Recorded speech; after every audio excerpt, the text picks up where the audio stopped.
Joining us now, Fox News contributor and former Deputy Chief of Staff to President George W. Bush, Karl Rove. Karl, it's very good to see you tonight. There's a lot of dimensions to that story. I want to ask you about the political dimension, okay? When an event happens like this, my first reaction always is, my gosh, this is such a big deal.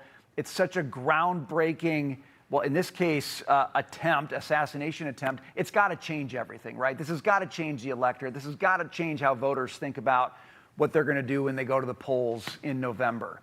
But I'm also then always made aware a few days later that it seems to just fade. And I wonder what you think about the effect of this third assassination attempt on how voters will think about the election coming up this November. Yeah.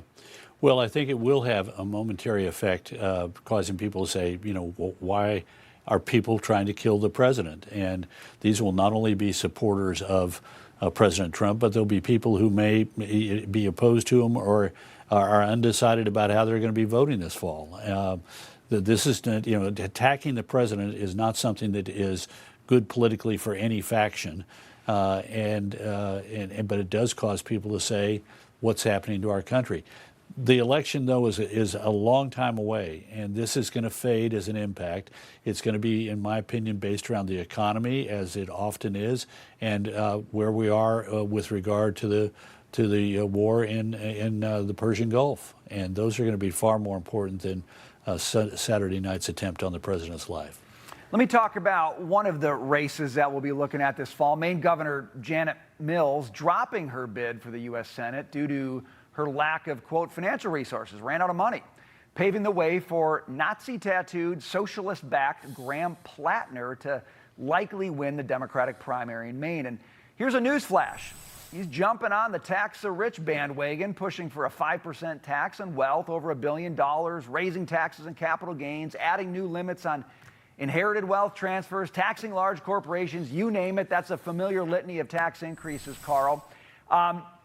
Seems like a far left guy, okay, which I would think would be a liability for him. But he's got a certain personal charisma and backstory that just seems to resonate. What do you think about this? Well, I think it does resonate inside the Democratic Party. I'm not so certain about the general electorate in Maine because, as you pointed out, he does have a number of rather extreme views. He's a Bernie Sanders, Elizabeth Warren candidate, endorsed by both of them. But he does, these views, I'm not certain, are necessarily in keeping with the general population of Maine. Think about Mills, twice elected governor. She was attorney general before, in the legislature before that. She is a normal Democrat, and she couldn't get the money together and the energy to compete in the primary. So the primary is dominated by people who like Plattner, but I'm not certain the general election will be, and I suspect that the general election is going to be decided, just as it was 6 years ago for Susan Collins, by defections among Democrats and left-leaning independents who say the Democratic candidate is too far to the left. Does he fire up more people on the Democratic side, though, than like a Susan Collins? I'm just playing devil's advocate here, but he's a little bit younger. He's got sort of this. He's got this aesthetic that's saying, like, I'm an outsider, I'm different, this is not what I grew up to do. And Susan Collins has been there. Well, I just wonder, like, where the energy comes out in this election. Well, you're right. He does energize the hard left of the party. But remember, last time around, Susan Collins faced a younger, more dynamic, ostensibly more, forward-looking candidate in the form of the state's Speaker of the House. And Susan Collins never led in a single poll 6 years ago and won by 8. I think that just like we had shy Trump voters, in Maine you got a lot of shy Susan Collins voters who say, you know what, I may be nominally a Democrat or a left-leaning independent, but she's good for Maine and she shoots straight, and I like her, but I'm not going to tell a pollster that. So we'll see how it all plays out, but I think he is a target-rich environment.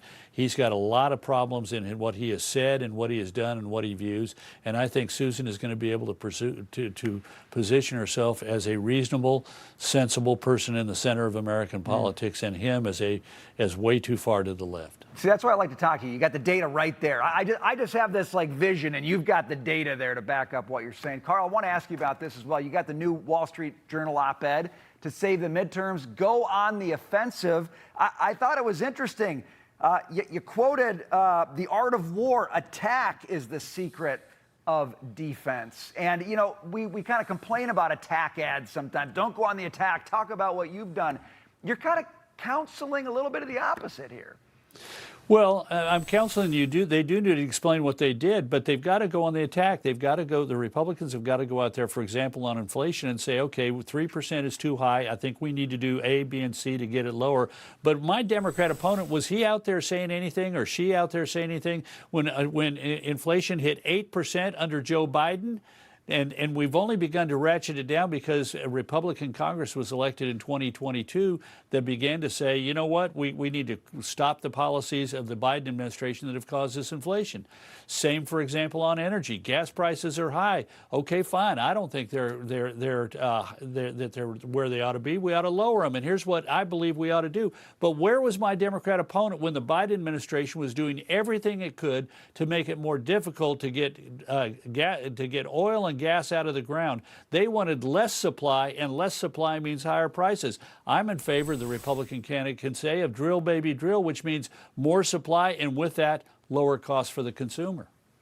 Okay, well, you've got the message. I think you've got a little fire in your belly around it too, Karl. There we go. Maybe get you out on the stump.